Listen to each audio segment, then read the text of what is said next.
Good afternoon to everybody. We're approaching Pesach, and B'ezrat Hashem, we'll try to contemplate on an essay from the Alter Rebbe, from the Admor Hazaken, a very famous ma'amar.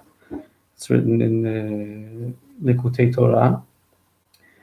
It's a very long ma'amar, so we'll just get an overview of the opening vort of the ma'amar before the Alter Rebbe goes into various details.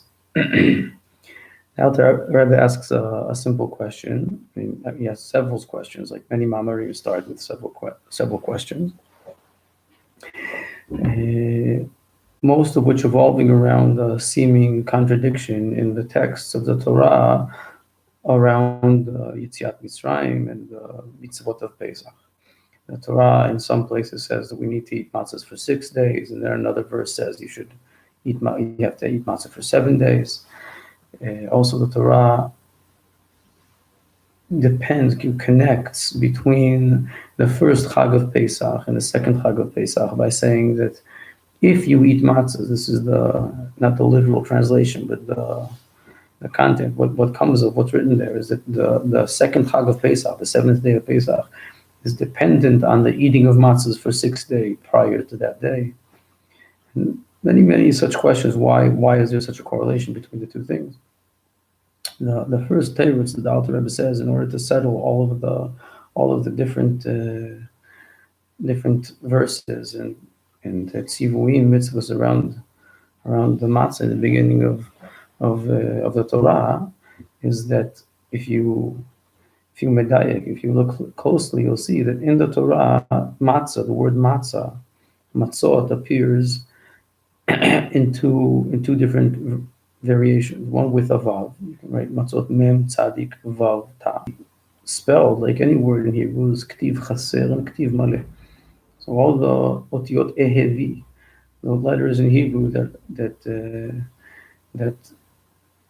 don't know how to say that in English. I don't know if there's a precise parallel for this in the English language, but the letters ehevi, which are aleph, hey, vav, yud. So you can skip them. They can be filled with the nikud. You can spell and read out a word correctly without them. Usually in the Torah tends to be skimpy on these letters. So usually the Torah, you'll find words written in a shorter tense without these letters, just counting on the nikud in order to pronounce them correctly. But the word matzot appears in both variations, and what comes of that, as the Alter Rebbe clearly specifies within the text, is that there were actually two commandments for matzah, or one commandment, two types, we'll call it two types of matzah, which are mentioned in the Torah. When we read the Haggadah every Pesach night, and also in Chazal it's mentioned, we say matzah zu, this matzah that we eat. We point at the matzah. We say this matzah zu al shuma. Why do we eat this matzah? Al shum shelo הספיק בצקם של אבותינו להחמיץ עד שנגדל למלך מלכי המלכים הקדוש ברוך הוא. Which literally means that we were eating this matzah in memory of the matzahs that our forefathers ate. Why did they eat matzahs? Because their dough didn't have enough time for their dough to rise and become bread until once HaKadosh Baruch Hu appeared on them. Which simply means, we all know the story, is that we were banished from Egypt so quickly we had to run and escape so fast. Even in Paro it says that in midnight when Hashem struck Mitzrayim, so Paro was so fearful, and all the Egyptian people were so fearful of the plague that was happening there. So today, Am Yisrael is all of the world, all of the Olam is in a plague. So we should know that also in Egypt, this plague, it says nagof v'rapo. That when this plague happened, it was a result of the appearance of Hashem in the world. And maybe we'll explain a little bit more later on today how Hashem's appearance can simultaneously be conceived as a plague or as a blessing. It says nagof v'rapo, that the same revelation of Hashem, it caused to certain people, it caused a plague. Nagof, negifa is a bad thing. And for the same exact revelation, the same exact experience was subjectively experienced by others as rafo, as a healing experience. Maybe we'll go back to that a little bit later. But when this happened, this revelation of Hashem, which which brought about Makat Bechorot for the Egyptians. It was such a hysteria, like there was such hysteria that they wanted to get all the Jews immediately out of Egypt after all the warnings they had from Moshe Rabbeinu. And the Jews had to leave quickly. Now, also in Chazal already here, there's a contradiction. It's not so clear that we left at midnight. It says that Moshe Rabbeinu told Paro, we're not going to leave like thieves in the middle of the night. We're going to leave the Etzem Hayom Hazeh in the daylight in front of everybody. So the nations don't say that we ran away like thieves at night. But this is the reason that we mention when we read the Haggadah why we eat matzah. So the common story about eating matzah is that the reason we have this stale, somewhat crackery kind of bread is because it's in memory of the dough that didn't manage to rise. Now, the Alter Rebbe asks a simple question. He says that the commandment of eating matzah in the Torah, also the commandment today for generations, Pesach Dorot, the continual commandment that we do today, and also the original commandment. There's a difference between the Pesach as it was celebrated originally and how it was constituted for the future generations. But in both cases, there was a commandment from Hashem that on that night of Pesach, you're forbidden to eat chametz, only matzah. You can only eat these matzahs that are not risen dough. You have to eat matzah, not chametz.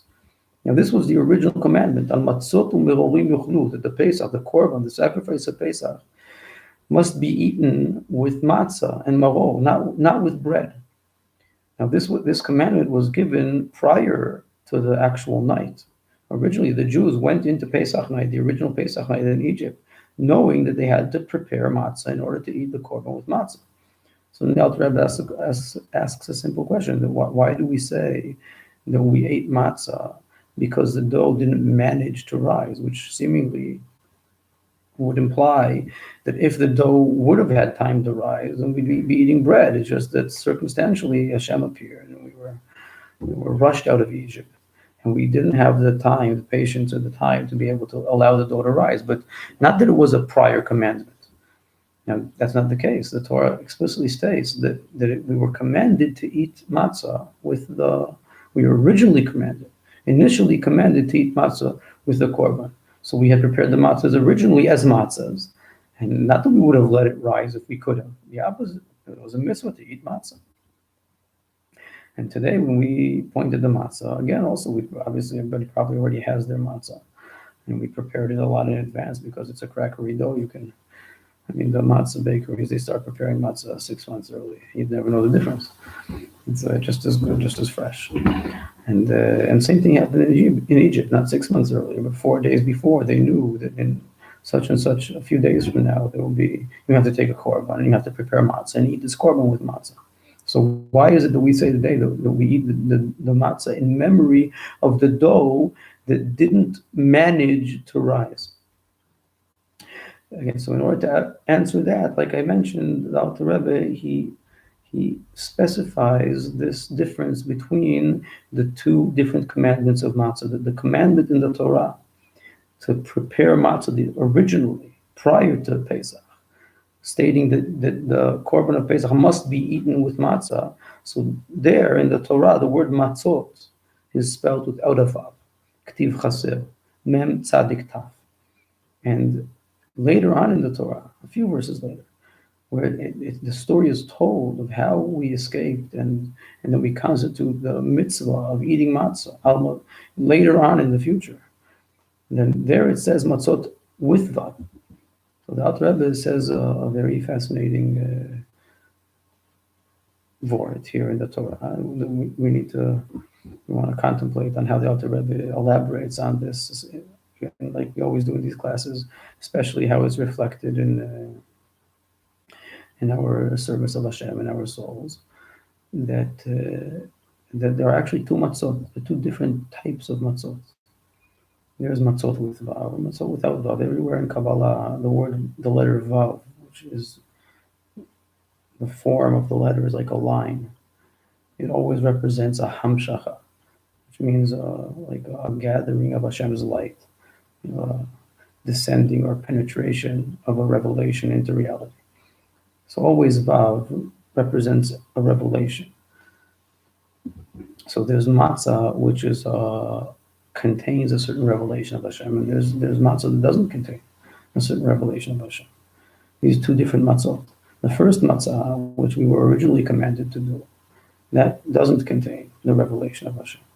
But then there's a matzah that we ate after. Another point made there by the Alter Rebbe is that in the original Exodus from Egypt, there was no commandment to eat matzah for 7 days. We only ate matzah for 1 day.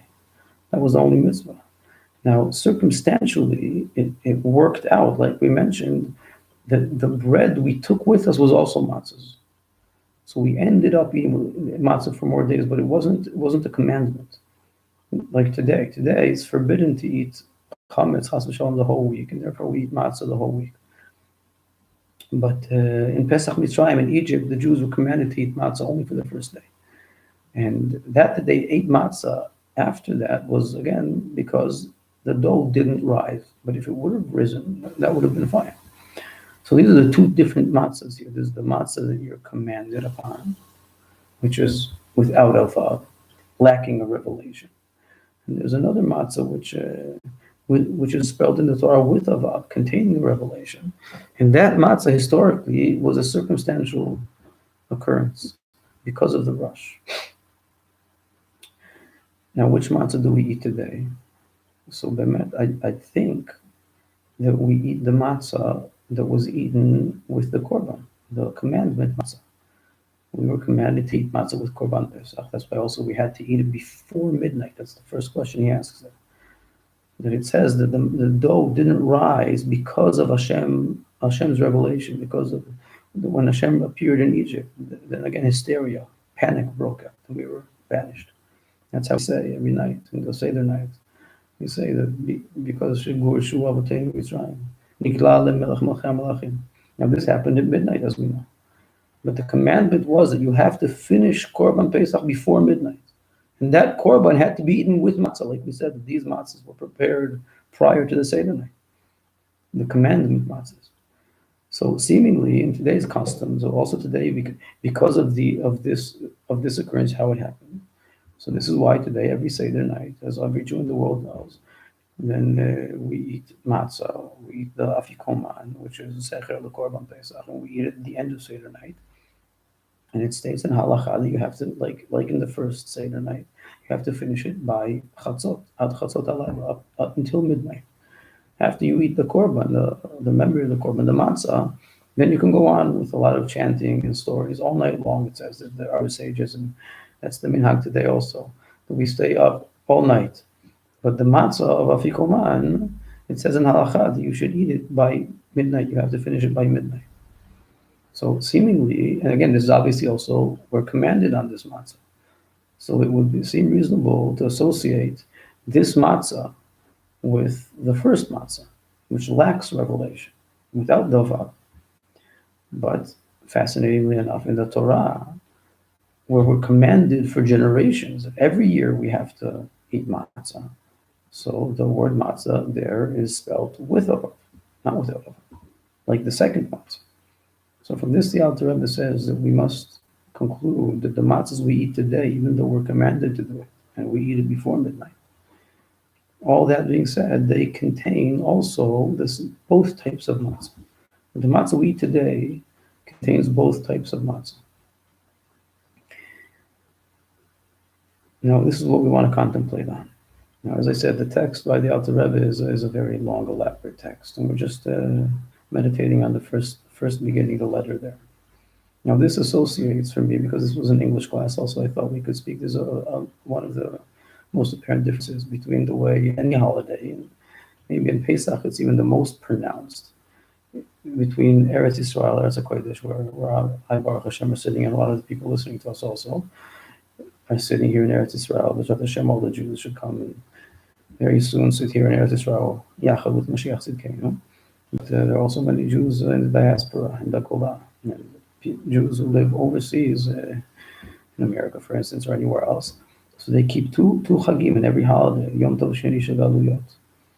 Now, this is not a very bad thing. The Alter Rebbe said once that if he had the power, and the Alter Rebbe had a lot of power, so he had a lot of sway in the Jewish world.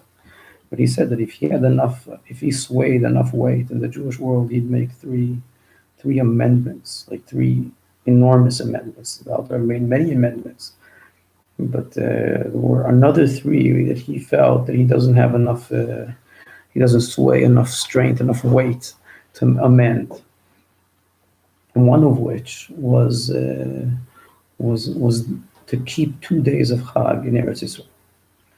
So there's something very great, very immense in the second day of the Chag. And what's maybe the most felt in Pesach, because there's such a ceremonial Seder, and you hold it twice. Someone like me, Israeli, it's like a strange thought to me to have two Seders, one after the other. But if you live overseas, so this is common. This is how it's done. Now in Kabbalah and Chassidut, so it's very widely explained the difference between the two. Michla de Mehnuta, Michla de Asvata, also very important nowadays in the Corona era. The Matzah is, in Torah, Matzah is the food of health. It's also the food of faith. These two nicknames for Matzah, Michla de Asvata, Michla de Mehnuta, food of faith and food of health, are also associated with the two different days. The second day is food of health, and the first day is the food of faith. And there are many other differences between the two. One of the apparent differences in Chabad, by the Rebbes of Chabad, is that what I mentioned before about eating matzah before midnight, like the commanded matzah, the first matzah. So it was customarily kept by all of the Rebbes that first Seder night was they'd finish eating the matzah on time. Obviously, in order to finish eating that common by midnight, you have to pace yourself the whole night. And you can't give over very long discourses and sing infinite nigunim. There's a lot to do. There are a lot of customs to get done. Also, usually it's daylight saving by that time. So you start pretty late. You have to finish by midnight. So the kids are tired already because you started late. And so you pace yourself. We'll try to explain the first matzah, a commanded matzah, it imposes or implies, not necessarily a bad thing, as we'll explain, but it's a certain state of mind, the entire Seder night. Now, second Seder, the Rebbes wouldn't makpid, they wouldn't adamantly make sure to eat Daf before midnight. And therefore, there were very many discourses given by, usually the long discourses in Chabad by the tzaddikim were given in the second night, because again, the first night was much more precise for time. And these are two different mindsets. Now, what's the simple reason that we're less medayik on the second night? The simple reason is it's not deraisa, it's not derabanan, it's not a commandment, like we said.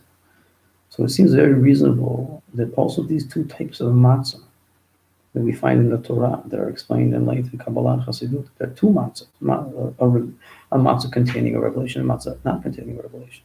That these two matzahs, that as the Alter Rebbe says explicitly, that the matzah we eat today, even though you'd think that it's mainly a reflection or a continuation of the original commanded matzah, the first matzah, but it actually also contains the second matzah, the revelation matzah.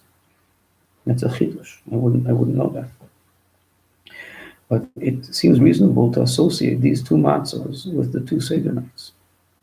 That on each Seder night, you're connecting more to a different type of matzah. And you can see this in very many details. And the first Seder night is Be'emet, it's Seder. And what are these two mentalities in Chassidut? This is very generally called itkafia and hitachon. Being commanded is doing something in a somewhat synthetic manner. You're doing it's not something that's inevitable to you. It doesn't go without saying. You need to be commanded. So you need to be precise. You need to be involved. That's what itkafia means. Itkafia in Chassidus means that you do something. The word itkafia means to impose upon yourself. that even though your natural self, like this word could be used in the simplest association, is that a person may feel like he has an evil inclination to do something. He has a yetzer hara to do an avera, to sin. He needs to do it kafir. He needs to force himself, impose upon himself Hashem's will, and not do, and refrain from doing what's forbidden. Or on the other side, maybe I don't feel like getting up in the morning right now. I want to stay in bed. Okay, so you need to do it kafir. Kafir and get up in the morning. And you need to impose on yourself Hashem's will and do what's needed of you, and not what you feel like. Mashabali. Simply, that's what kafir means: to impose, to do something. But a little bit thinner than that, anything you do in life, you're involved in doing, anything you need to initiate, it doesn't just happen. That's called itkafia. Itapcha means that I'm so carried away by something. I'm so identified with a concept or a way of life that my behavior or my actions, they inevitably flow in that direction. I don't need to do it. It happens. I just find myself living this way. Like I don't need to breathe. I don't need to exhale and inhale and exhale. No, it happens. I'm so caught up with sustaining my existence. It seems so valuable to me, so axiomatic in my world of values that it goes without saying that I'm devoted to it. Very, very often, usually for people of our stature, our devotion to Hashem isn't that natural. And it requires a certain amount of itkafia, a certain amount of doing.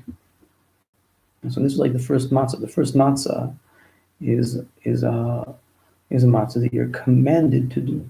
It lacks revelation. And matzah with revelation is implying that a person is so connected. He has so much revelation of HaKadosh Baruch Hu in his life. Hashem's presence. If HaKadosh Baruch Hu walked in right now, if I take an allegory and I'm sitting here and this is an example we say a lot. Let's say children in a classroom. So you can make criterias in the class that when the teacher walks in, everybody has to get up. Okay, so then when the teacher walks in, then the kids, they bend their knees, they stand up. But if the Rebbe walks in, I'm sitting here, so I don't need to stand up. I'll find myself standing. It all happened on its own. No effort. It's completely effortless. And there's so much awe and connection, identification, that a person is moved inevitably. The revelation moves you. This is exactly what the Torah states about the second, what the Alter is calling the second matzah. That meant there was matzah initially that the Torah commanded us not to allow it to rise. The simplest word in Chassidut about chametz and matzah, as explained in many, many, many books, is that chametz is pride. The rising of the bread is like the rising of one's ego. The person tends to rise and give himself a lot of stature, a lot of importance, take up a lot of volume in the world. And by doing so, like Chazal say, our sages, any person who has pride, who's proud, then as if in his expansion, he pushes away HaKadosh Baruch Hu's presence, because I take up space now. I in my sense of self, in my heightened delusional sense of self-importance, I kivyachol take up a certain place, and that place becomes as if void of Hashem's presence, because I'm present here. It's called lidchok raglei hashchina, like to impose myself and to push Hashem out of the room. So anybody who's proud, he pushes Hashem out of the room. Now, there's also the opposite math. When HaKadosh Baruch Hu is pride, like we mentioned a little bit in the beginning, the famous verse of Hashem's being proud, is mentioned in Kriyat Yam Suf. In the splitting of the sea, it says, D'itga'er giatana. The verse says, Ga'oga, sus ve'och rama bayam. And HaKadosh Baruch Hu, he was Ga'oga. He was very proud in the splitting of the sea. And Uncle Lucy translates that he imposed his pride on those who were proud by drowning the Egyptians that were proud, and said that they wanted to make a void, as if make themselves into reality, like Paro says, Leo Riban Yasiti. So HaKadosh Baruch Hu in Kriyat Yam Suf, just like again, as if a person in his pride, his false pride, he can expand and kiviyachol push Hashem out of this space. So also Kadosh Baruch Hu, when he makes a muscle, he expands, so he pushes you down back to nothing. He takes up all the space again. And this is the revelation. And when Hashem reveals himself, so everything is shunned away. Like we said before, if the Rebbe walks in the room now, big tzaddik, I completely forget myself. If I'm just sitting here on my own, this will be called Chassidus bittul, very simple term. This is what bittul means. Bittul means that a person's annulled, annulment. And it's a result, it's a subjective reaction. The term bittul in Chassidut is a very important term, maybe the most important term in Chabad. And the term, what it means, bittul, is that my subjective reaction to a revelation, like that example we said, if now the Rebbe walks in, so I forget myself completely. Usually when I'm just with myself and nothing else is revealed here, so I'm full of myself. That's the term, like the phrase, being full of yourself. And like I'm full of myself, I'm also filling the area around myself. But if something, and my attention is caught on myself, I'm involved with this self. But if now HaKadosh Baruch Hu walks in, something very dominant walks in, catches all my attention, so I forget myself. And that self-awareness is annulled, cancelled. And I funnel the new presence that I'm exposed to. So it moves me, and also even my physical limbs become a chariot. Like I said before, I find myself standing up, but I didn't do it. I didn't get up. I was stood. The Rebbe's presence stood me, as if. So that's how a revelation causes an inevitable reaction. That's exactly what it says about the matzah, that it didn't expand. That after the revelation of Hashem, so it's not that we needed to make matzah. The dough just didn't rise. Nothing rose in the world. There was no rise in the world. Only HaKadosh Baruch Hu's presence rose, and everything else just deflated backwards into its net value, nothing. Everything was apparent that only Hashem has volume in the world. So even the physical dough had no rise to it. But again, we didn't do it. It happened. This is the difference between the two matzahs. The second matzah is bittul. The first matzah is shiful, slowness, as we explained this very many times in Chassidus. The first matzah is itkaf, kabbalat. You need to do something even though you lack the experience.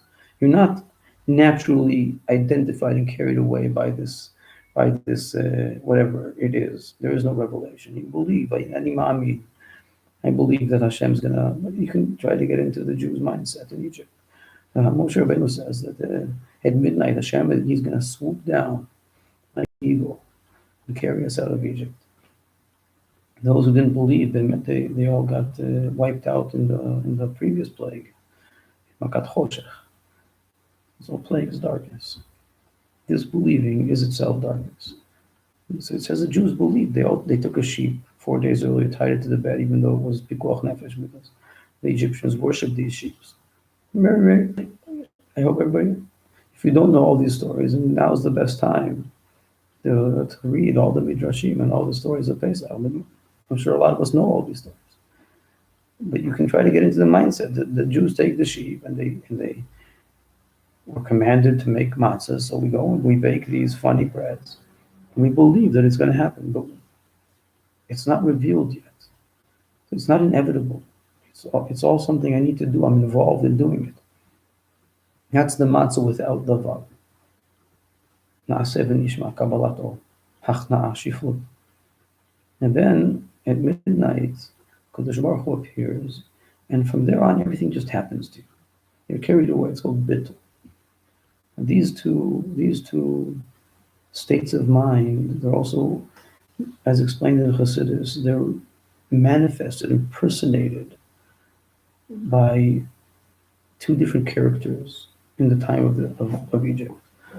It says Miriam, the younger sister of Moshe Rabbeinu, she impersonates self-awareness, rectified self-awareness, awareness of self, muda'ut atzmit. is shiflut, as we explained many times. So the word Miriam means merivut, it comes from the word bitterness, where a person is bitter about his lack of revelation. I'm aware of my self-centeredness and how little volume Hashem catches in my life, but it bothers me. It bothers me enough to drive me to step out of myself, to not remain in that place, to not remain in exile. That bitterness, which is the rectified awareness of self, like self-criticism. A person, he's aware of his flaws. This is a good awareness. And even though it's not very pleasant, maybe because it has bitterness, like the word Miriam means bitterness, but it's the main drive upwards in life, as we explained in Torah Nefesh Alat. That's what Miriam represents. Moshe Rabbeinu himself, he's muda'ut elokit, he's a godly awareness, bitul. He's so caught up by Hashem's presence that he forgets himself completely. There's a complete lack of self-awareness, the exact opposite of Miriam. Miriam and Moshe are opposites. Two sides, the shifus and bitul, the two edges of one's personality, and the Etz HaChaim, the 10 sfirot. So the highest sfirah chokhmah is bitul, and the lowest sfirah malchut is shifut. That's Miriam and Moshe Rabbeinu in the story. And as we're saying it now, it's also the first and second seder. The first seder is all done under Miriam mindset. You need to. There's again, when you do the Kabbalat, when you do things somewhat synthetically, it's not something that shines. You're not carried away by the mitzvah, by Hashem's revelation. You need to impose it on yourself. So there's a little bitterness. It's counterintuitive. You're going against yourself. Well, maybe I want to eat bread. No, I'm not allowed to. Now, even if I have a lot of faith and a lot of joy to cower in front of Hashem's presence, but still, it's stepping out of myself. It's not being myself. I'm not identified with it completely. I need to go against myself. And that's the mindset of the first Seder. And that's why we have to do everything right. So the whole Seder night is very involved. It evolves around a pattern very much. It's a fun shmecker. You do everything right and on time. Time is the main issue here, because you have to finish by Chatzot and eat the Matzah. And there's also a lot of things in Seder night that are very specific. Depends who you go to Seder by. But how much matzah you have to eat, how much maror you have to eat. Everything has to be done right. Nowadays, all the Haggadahs have all of these halachic ideas built in, so that you don't forget your nervous state all the time. Be nervous the whole time. So there's something nervous, even hysterical, about the first Seder. Okay, that's an exile mentality. It's very important. It's fundamental, as explained. That merivut, a rectified awareness of self, is a necessity in order to be able to contain and funnel a true godly awareness, to be able to be carried out of myself, carried away by Hashem. I have to first deflate my excess involvement of self. So in order to step to the next stage, you have to go through this Seder. What's the simple reason? Even just the simple pshat. Why is the second Seder more laid back? Because it's derabanan. It's much less. It's not less important. It says Chavivin alai divrei sofrim yoter mi'inah Torah. That derabanan, the mitzvahs of our sages, Hashem is more fond of them even than the mitzvahs that He Himself gave in the Torah. So there's something wondrous about it. But why are people more laid back? Because again, the feeling is that in the first Seder, I'm already Yitzhazai. I've done it all. I did it all right the first night. I ate the matzah. It's like I got through it. I survived it. Yotzei Yodei Chova, and now I can just enjoy it, because I don't need to be nervous anymore. So the first Seder enables the second Seder to be natural. And that's reflecting Moshe Rabbeinu's godly awareness, where I don't need to do anything. Hashem walks in the room, so I'm just carried away. It just moves me. I'm driven. I find myself doing it all. And also time and all the rules, they become much more lenient. It's much more flexible, because you're on the flow. You're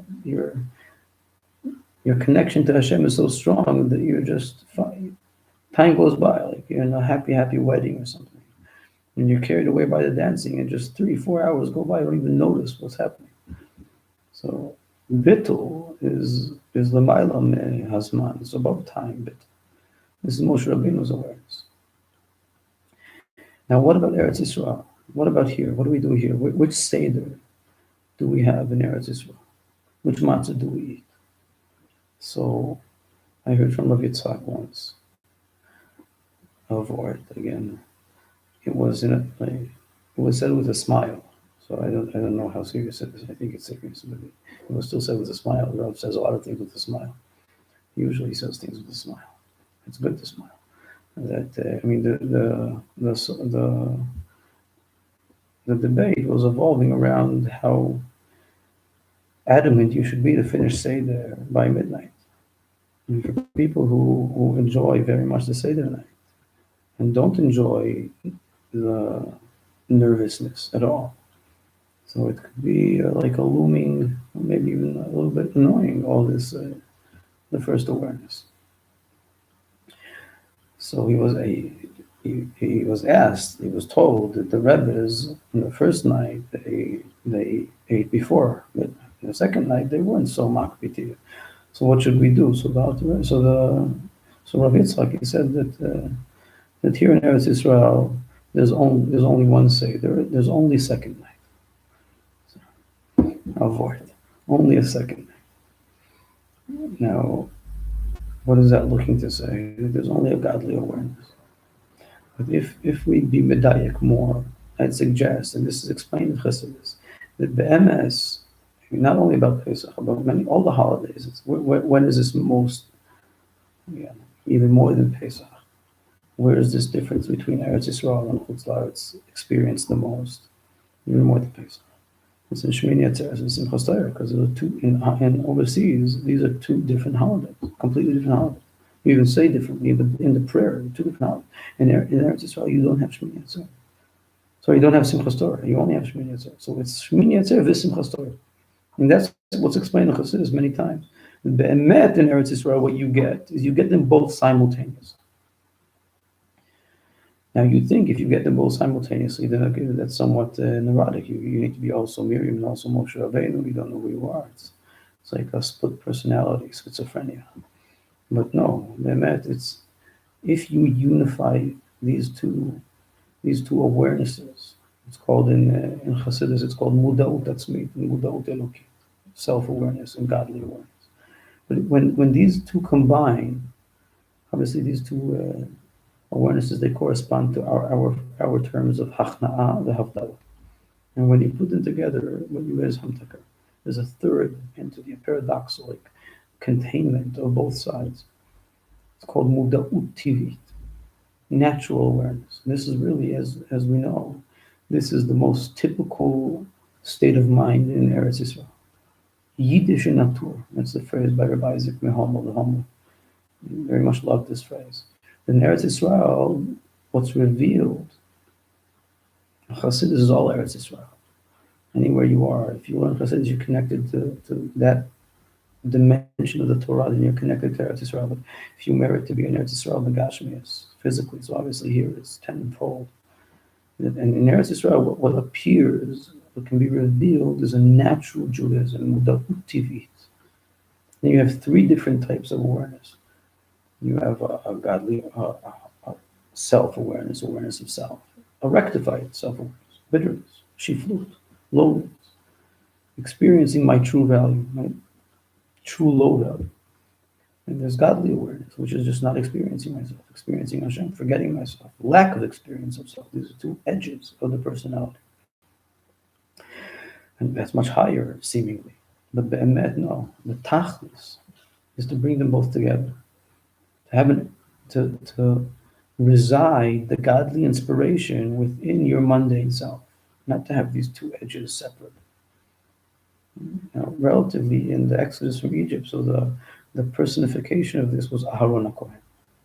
It was a natural awareness, but it wasn't perfected. That's why Moshe Rabbeinu took the lead. But it'll be perfected by Mashiach, in our generation especially. We need muda'ut. This topic that I'm talking about now, about these three different awarenesses, is a very, very general, large topic in Chassidus. Very important. Now today, this is the main purpose, is to take the inspiration of the God. You could say that Chabad philosophy is mainly exposing the godly awareness, taking you out of your awareness of self. Maybe it's first taking the time to rectify your awareness of self, but then aspiring to take you out, to bittul, like we said. Bittul is the most important word in Chabad. If that were the case, just that, then Bemet, seemingly in our generation, you could say that there's some sort of regressive process. That the Rebbe took a step back to Kabbalat Ol and Bittul and stressed again the lower level a little bit more. But that's not the case. There's no regression in the world. The Rebbe didn't take a step back, it's a step forward. It's also the way the Rebbe's approach to Kabbalat Ol should be understood. It's not a step back. It's lozu after. It's the third stage. The Rebbe was the inkling in his Torah. You can see the beginning of the third stage. And today, this third stage is everything. This is what it's all about. Which is, again, it is going back to awareness of self, but it's not going backwards.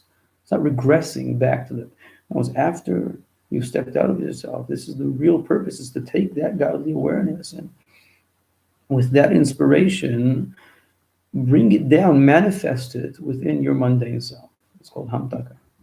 Yiddish, in other words, as we said, this is the main segula, the main faculty of Eretz Yisrael, which is another phenomenon of our generation, obviously, of all the Jews coming back to Eretz Yisrael.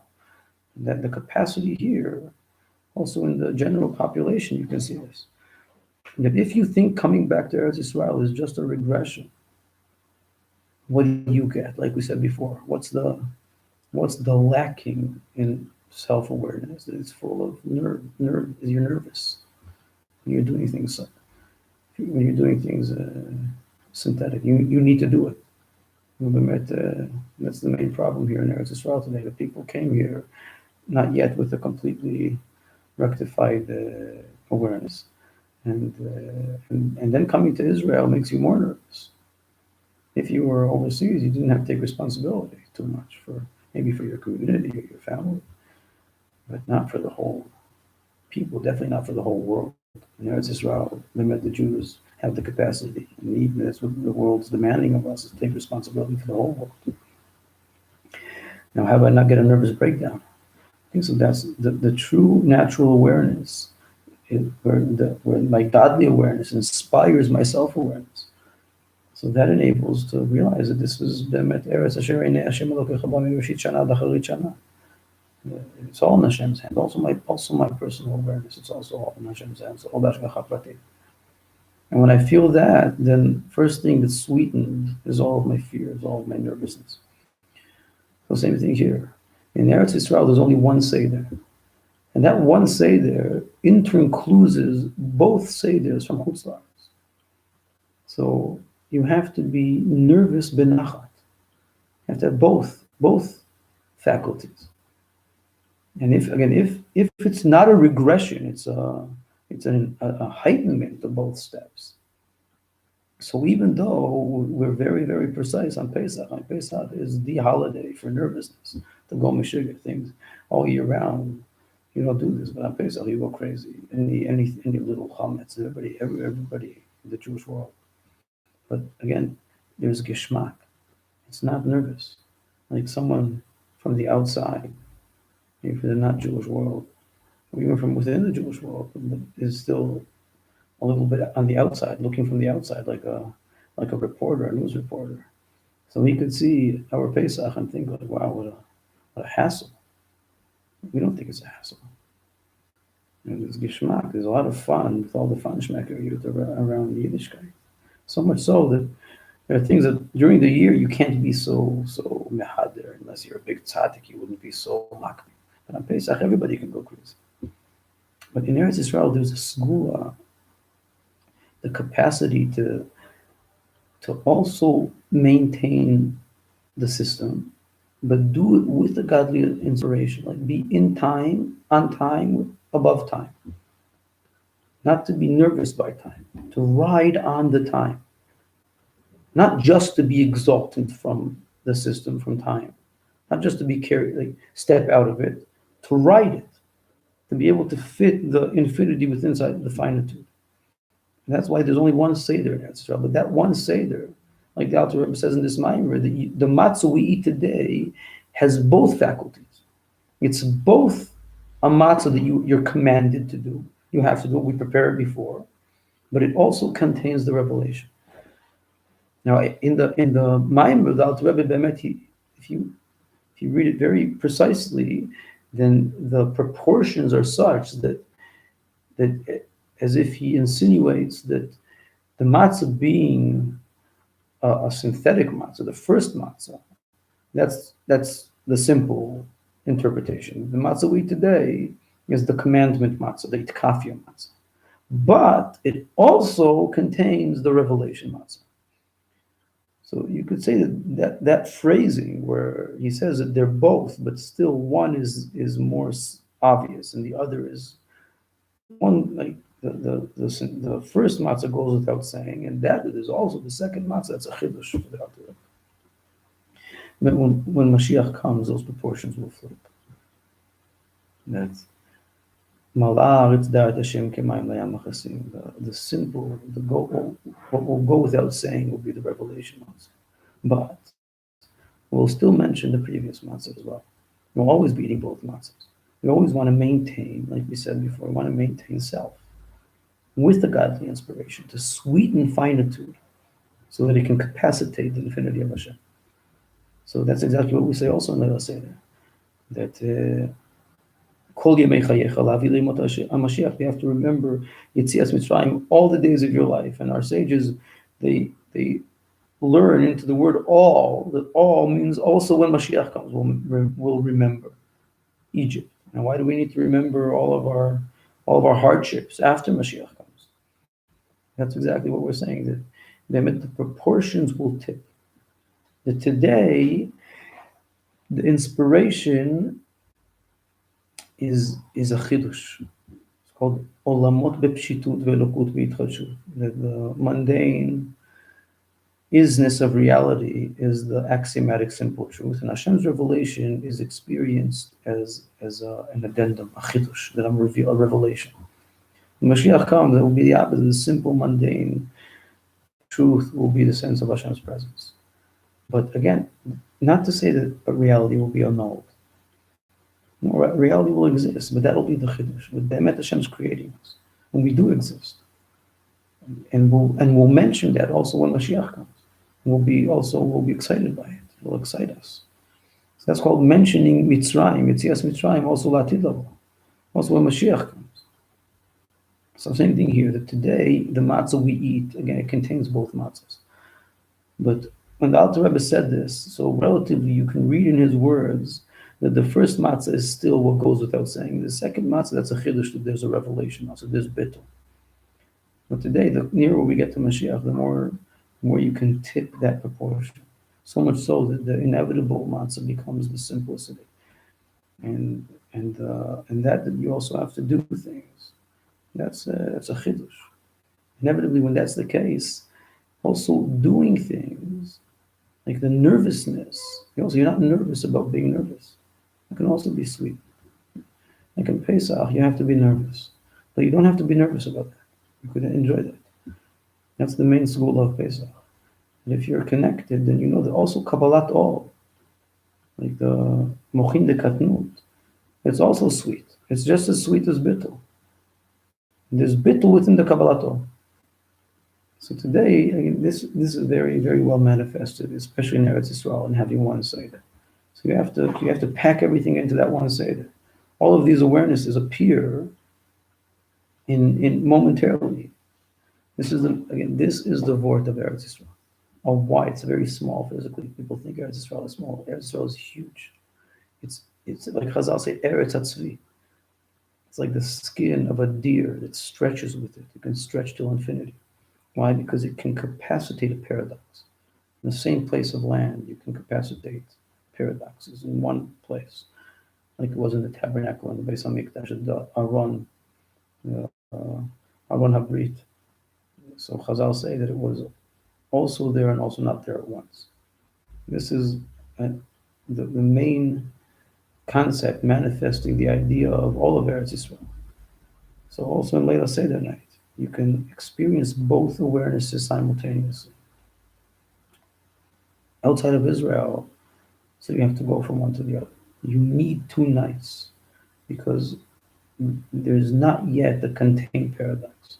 You still need to break up the paradox to understand. There's awareness of self and there's awareness of Hashem.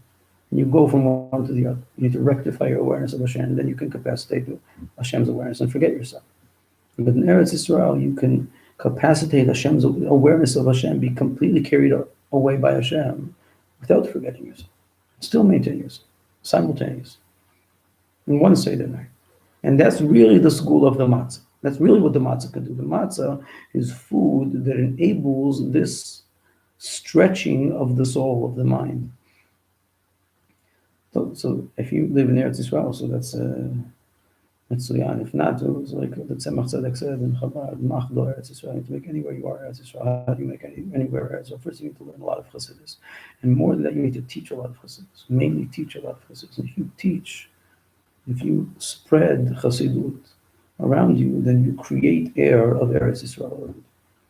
And then again, you yourself, like the Rebbes, all the Chassidim would always consider the Rebbe's room, or the Rebbe's presence, like Kodesh HaKodashim and Beis HaMikdash. The Rebbe's presence is the holiest of holies. Why? Because within the Rebbe's awareness, this paradox is contained, where you can be completely taken away by Hashem and still be yourself. So that's being Israeli be'emet. Also in Israel, I don't know if all the Israelis know this, but this is what they want when they say we're Israeli. We're not just Jewish, like in the exile. No, we're Israeli, which means that you can contain this paradox. So we should all merit to contain this paradox. This is why we came out of Egypt. We came out of the limitations. Egypt means limitations. The limitations, not only the limitations of finitude, but also out of the limitations of infiniteness. The limitations of being limited to non-paradoxal states. That's what really Hashem pulls us out of, to a state where we can live. Not only can we live, but it becomes the simplest, most natural thing that everything's paradoxical. Living a paradox. And that's manifested in the matzah we eat. In one Leila Seder in Eretz Yisrael. So, Zat Hashem. So this, that was a discussion, was a preparation, Bezrat Hashem, for Pesach Seder. And we should all have a kosher and a frail Pesach, Bezrat Hashem. Cool.